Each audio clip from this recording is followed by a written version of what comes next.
ইলিয়াসের ওপর। আকাশ ফেটে আসে শান্ত কণ্ঠ। তুমি যখন ভয় পেয়েছিলে তখন আমাকে মনে করেছিলে, তাই আমি তোমার পাশে ছিলাম। ইলিয়াস সিজদায় পড়ে যায় ভেজা মাটিতে।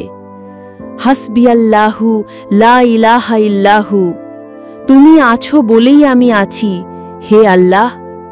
সে দৌড়ে বাড়ি ফিরে আসে, মাকে জড়িয়ে ধরে, সব খুলে বলে। মা কাঁদে, আব্বা মাথায় হাত রাখেন। আল্লাহ তার বন্ধুদের সব সময় রক্ষা করেন।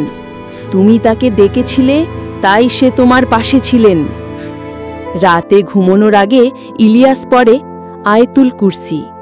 চোখ বন্ধ করার আগে বলে, আল্লাহ, আমি তোমাকে মনে রেখেছিলাম, তাই তুমি আমাকে রক্ষা করেছ।